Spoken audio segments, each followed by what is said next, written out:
মেয়েদের ওযু করার সময় যদি মাথার কাপড় পড়ে যায় বেখেয়ালে, এদিকে ওযু হবে নাকি আবার শুরু থেকে করতে হবে? জায়নামাজে মিনার আঁকা থাকে, মিনার পায়ের দিকে দিয়ে নামাজ আদায় করা যাবে কিনা? কি আমল করলে দিনদার বিবি আল্লাহ তাআলা মিলিয়ে দিবেন? দয়া করে আমলটির কথা জানাবেন। ব্যাংকে টাকা রাখলে সুদী লেনদেনে সহযোগিতার গুনাহ হবে কিনা? স্বপ্নে পাওয়া ওষুধ দিয়ে অনেকে চিকিৎসা করে থাকে, ইসলাম কি বলে? একজন শিক্ষার্থী যদি বিবাহের পর পড়াশোনা কিংবা চাকরির সন্ধানে বাড়ি থেকে বাহিরে অবস্থান করে, একটানা কতদিন স্ত্রী থেকে দূরে থাকতে পারবে? যদি কাপড়ে নাপাক, বীর্য, প্রস্রাব ইত্যাদি লাগে এবং তা শুকিয়ে যায়, তাহলে সে কাপড় পরিধান করে নামাজ পড়া যাবে কিনা? আজানে ভুল হলে কি দ্বিতীয়বার আজান দেওয়া লাগে? না দিলে কি নামাজ হবে না? নামাজে হাতের আঙ্গুল ফোটালে কি ওযু ভেঙে যায়? নকল চোখ ও চোখের পাপড়ি কি ব্যবহার করা যাবে?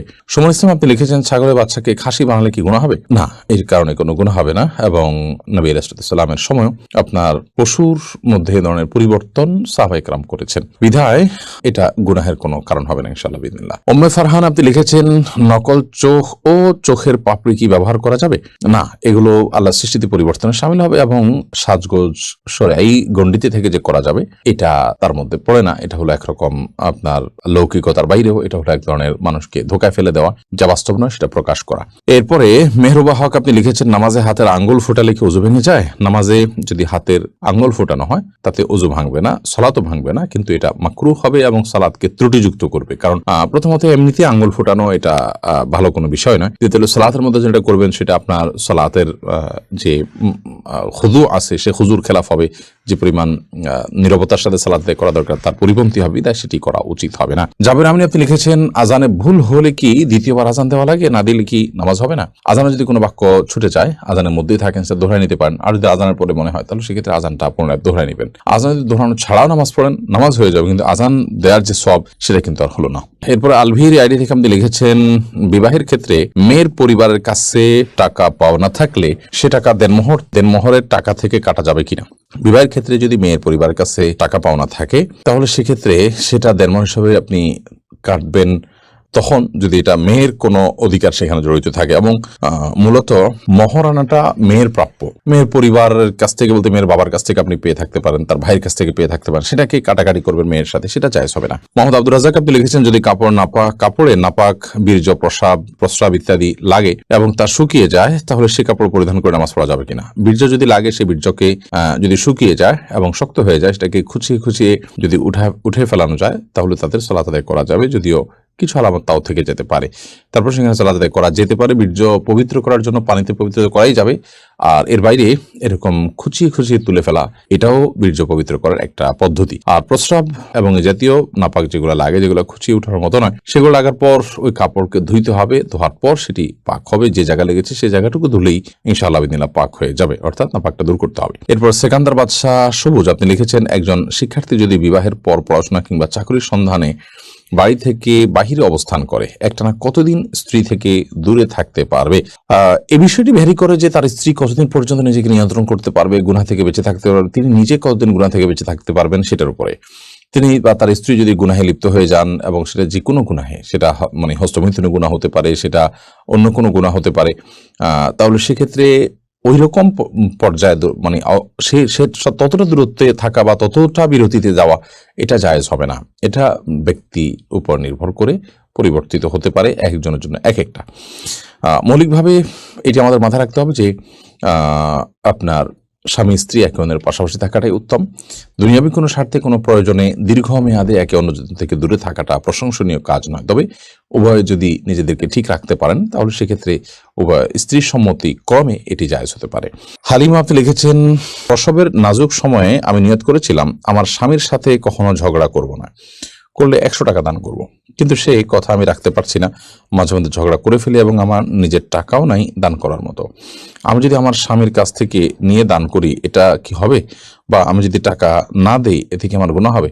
আপনি আপনার স্বামীর কাছ থেকে নিয়ে দিতে পারেন, এতে কোনো অসুবিধা নেই।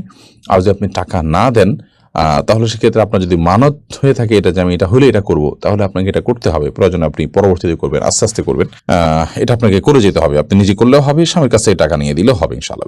আফরোজা শারমিন লিমু আপনি লিখেছেন, স্বপ্নে পাওয়া ওষুধ দিয়ে অনেকে চিকিৎসা করে থাকে, ইসলাম কি বলে?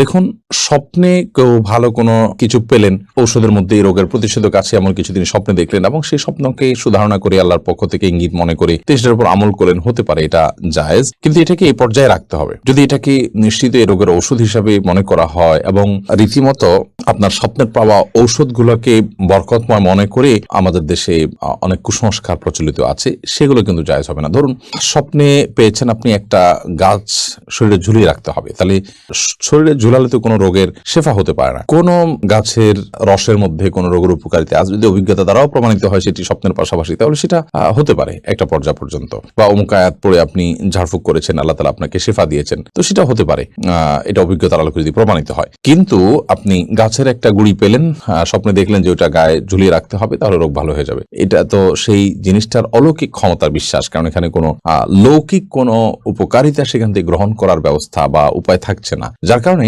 এটি কুসংস্কার। এই ধরনের কুসংস্কার আমাদের সমাজে অনেকেই আছে।